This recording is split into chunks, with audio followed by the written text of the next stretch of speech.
actually producing about 20 tons of fork. Pretty powerful equipment.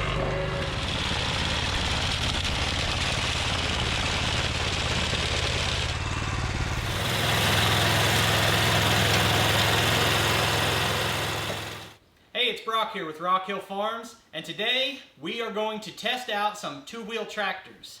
Now, some of you are probably here because you're interested in two-wheel tractors, but I bet a lot of you are saying, what the heck is that? So, I've got Jim here, and he's going to show us what's available for these. It's really a versatile machine, and we're going to actually go out and use them and just get kind of an overview. So you want to tell them kind of how long you've been involved with these and what you do? Well, yeah, I started out, I've been a dealer and farming with BCS for about a little over 16 years now. I got mine, and there was no dealer anywhere for 5 states, and I realized, wow, I need to be a dealer. But I had, at the time, I only had 7 acres, and I needed something that would do a good job, was cost effective and durable. And I got looking around, and I found the BCS. I'm like, wow, that's pretty cool. And I'd seen them when I was overseas in the military, and didn't realize they were available here, the same kind of equipment. But the two-wheel tractor concept is basically you've got an engine, and then you've got your transmission, and then of course your power takeoff to run whatever equipment. And there's really almost 60 pieces of equipment that you can run on these tractors. So I'll tell you how I was introduced to it. I was looking at Mother Earth News, and it was in the back. It said two-wheel tractor, and the picture I think had a tiller on it and maybe one other thing. And just the words two-wheel tractors got me curious, but it seemed kind of like I didn't understand what it really was. And so then I go on YouTube, and I've watched now every single video, and I'm amazed that there's 5 different things you can put on here, or probably more, ways just for mowing. Mm-hmm. And you can split wood with it. You've got a chipper. There's just a wide range. I think really, of course, the BCS is multi-purpose, certainly. But soil preparation, different types of tilling, putting in, soil additives, as far as like compost and so forth, mixing them in, building beds, shaping beds, cultivating. These are things that are really the most popular with BCS. One advantage is your cost and your portability. Another thing is, if you're doing a micro garden or even large scale, but if you're doing small rows, my tractor wouldn't even work those rows as well as this would. Exactly, yeah. So. Yeah, you can do all kinds of different configurations. I mean, you can do, what a lot of people are doing now are 30-inch rows. They follow the JM48 method of intensive market gardening. They're building a 30-inch row, and those rows are like a foot apart. And so that gives enough room to walk and to plant things, but everything is done in a row, bang, bang, bang, rows right next to each other to make more effective use of that small amount of land. Yeah, I've seen some guys that are growing enough crop in like microgreens and stuff on just a couple acres that they're earning a living off this small piece of land. Oh, so. Yeah. Yep, exactly. Well, you want to go out and put one of these in the dirt? Yeah, let's do that. Yeah, we can show you what to do. This will mow little trees up to about 2 inches. Saplings, anything about that big that it can get in between these knives, it'll cut it. It's amazing. Yeah, I watched, so my 6-foot brush hog on a 38 horse tractor will only cut 1-inch material according to the rating. I've cut bigger stuff, but they were on the BCS video, they had that sickle mower cutting 1.5 inches. Yeah, yeah. If it can get between these teeth, because this piece goes back and forth here. If it can fit in between there, it'll saw its way through. Yeah. I mean, doesn't snip it off in one bite. You're working your way slower. Right, you're in first gear, and it like saws its way through. Yep. Right down there, ground level. Before I bought this place, I had the house over there, and there was an elderly couple living here, and I rented this for years. And back behind the pond, there's a couple acres, and it was just all grown up from not being grazed with trees about that big. I mean, several thousand of them out there. And I mowed the whole thing off like that, and I just forked them all up into a big pile and burned them. And then I went over afterwards with a tiller, and after multiple passes, with a tiller, like breaking it up, and I throw out some rye, it'd come up, and doing that, and then throwing in some clover. And after several years of doing that, I turned that junk into some pretty decent pasture, and I cut hay out there sometimes too. Yeah. Okay. Well, the BCS has a lot of controls here, but it's because it can do a lot more than your standard equipment. I mean, you've got a safety switch, operator presence switch, you've got a clutch, you've got turning brakes, you've got a parking brake, you've got your power takeoff, you've got adjustable handlebars up and down, you've got your gear shift, your gear selector, you have 3 gears, forward and reverse, you've got a forward and reverse shuttle, you've got a differential lock for when your wheels are spinning like in soft dirt, like plowing or something, your hand throttle, and then you've got a release to turn your handlebars left to right. And then also, for if you are going to be mounting a rear mount attachment onto here, you can take it all the way around to where the handlebars are operating from that direction. Yep. So when I first look at this, it does look a little bit intimidating because there's a lot of controls, but it's just like anything else. You just get the hang of it pretty quick, I bet. It takes a little time. That's why I include, whenever I sell a unit, I show the folks how to operate it, and we actually, put it in the dirt or whatever, or do mowing with it, so they get a good feel. That way, if they have a question, they can ask me right then instead of having to go look in the instruction book. But you'll see as we go around that the ability to tilt the steering wheel to the side, if you're tilling, it means you're not walking where you tilled. If you're mowing a hill, it gives you stability, and the head of your mowing head also tilts to accommodate that too. So it's a really big feature to be able to offset that.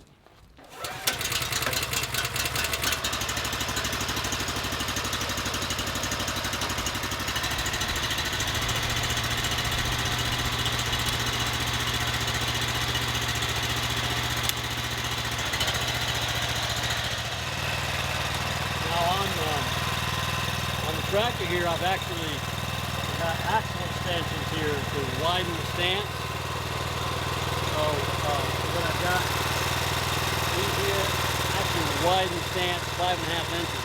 So I've got more stability, like usually mow on the side here. But obviously you couldn't mow on the side of this hill with a big tractor. You go over. So this doesn't really need to be mowed right now, but I'm going to kind of just show you what to do.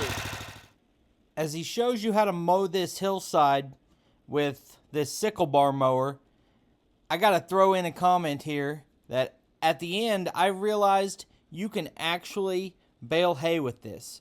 It's your small round bales, but that is cutting, raking, and baling, which is remarkable in my mind.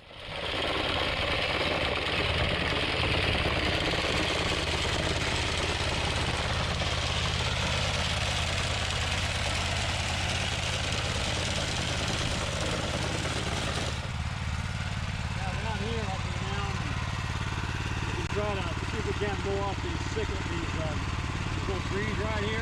Yeah, that'd be a good demonstration. Yeah. And then you go right down and run things in the water if you want. And what I was hearing in one video is that you don't really have to worry about this thing running away from you on a steep hill because it's gear driven and it's only going to go as fast as you tell it to, basically. Right.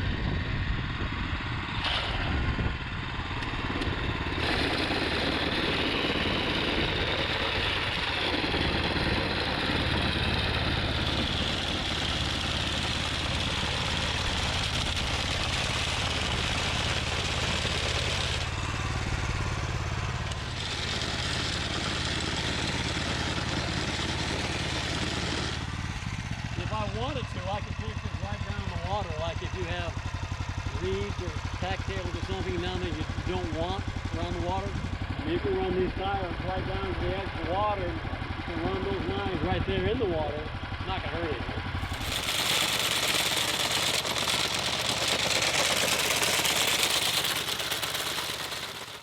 I don't know how I would maintain this if this was at my property. That is really steep, it's uneven, it's steep on both sides.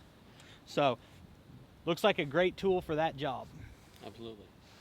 And while we're talking about mowing, you've got this sickle mower, then you've got a flail mower, you've got a finish mower, you've got like a miniature brush cutting kind of mower, and you can cut fairly thick material with that too, so you've got a lot of options for mowing. Oh, yeah, mowing and soil preparation of all kinds. I mean, it's farm equipment. Really what this is, they're made in Italy, they are made for the European small farm market. So a lot of folks there farm on small acreage, 4 or 5 acres, and they make a living out of it. They're working it intensively. They have a small walk-behind tractor that's dependable, and they need something that'll get around in tight areas that they can take it down the road if they want to, or load it onto a trailer or something, and work sometimes steep hills. So it just fits all those bills, and it's built to commercial quality. This isn't lawn equipment. Okay, I know the size, people here in the States think of that, but really what it is, it's small-scale farm equipment built to last decades, not just a couple of years. Yep. And so when you think about, this is a pretty cost-effective machine, especially compared to a tractor, but I have to do the math in my head of how many machines are you replacing, because it can be a wood chipper, it can be a tiller, it can be a finish mower, it can be a brush cutter, it can be so many different things, and you can actually put a seat behind it and use it like a riding lawnmower. And this is my 06 853. This thing has been working for 16 years now hard. She's not real pretty, but she still will give you a good day's work. So, yeah. But I'm kind of fond of her. I think kind of like that old farmer with his old mule. He gets used to getting his work done with. I've kind of gotten used to my old mule here. Yep.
I didn't even go with the grain. I used to sell a lot of firewood. I originally came from New England, and I worked as a logger for about 4 years after I got out of high school. And at the same time, I was trying to get started in the dairy business. And so I was always selling firewood on the side. And most all the time, I was splitting that by hand. I sold just over 200 cord that one year. There was 79. It's over 200 cord of firewood. That's crazy. The last year was probably the most I've ever split in a year, and it was maybe 5 cords. Yeah. Nothing like that. So. Yeah, when I was a kid, we heated. I bet you were in good shape. I was. I wish I was in that kind of shape now, but not quite. What I'm going to do is switch over from this to the rotary plow. So now, of course, this is a front mount attachment. So I'm going to be putting a rear mount attachment on, so I'm going to have to swing the handlebars 180 degrees. So what I'm going to do is I'm going to do it before I put the rotary plow on, because it's easier to pull it on than to push it on. Okay? So just put these down to the side here. And then what I'm going to do is I'm going to swing the handlebars.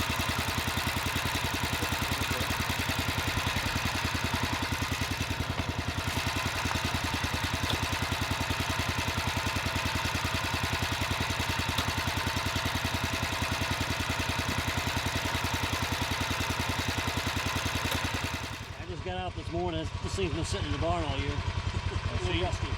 So you just flip that up, and it allows this to decouple. Correct. That's your PTO, basically. Yep.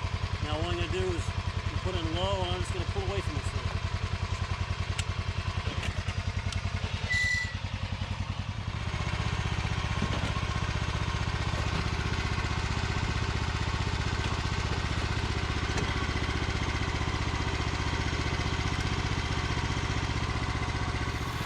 This is an old pasture here that I just started using for demo here this year, but this is mostly Bermuda grass and weeds, but it's been packed for years and years and years by cow hooves and horse hooves and vehicles and who knows what. So it's pretty solid. We haven't had much rain at all this year, so this is a pretty hard ground.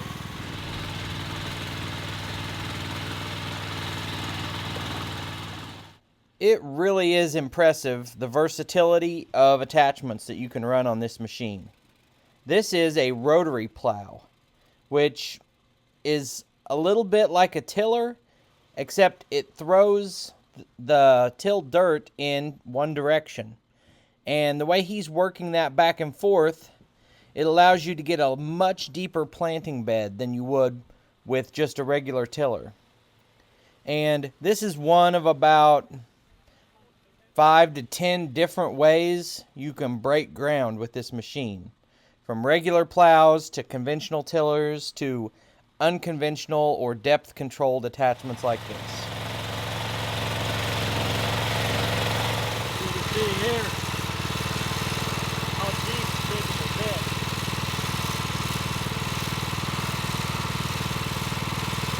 So you've got, in this case, you got about 10 inches here. Nice deep seed bed, you know, so you got good root cover.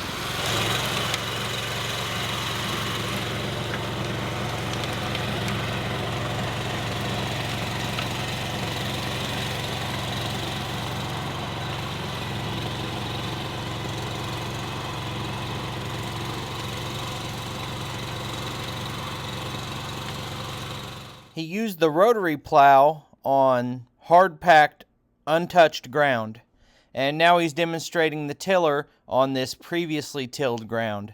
And he's showing that by angling the handlebars, you can stay out of your fresh tilled soil, and you can tell that he's putting no effort into propelling or controlling that machine.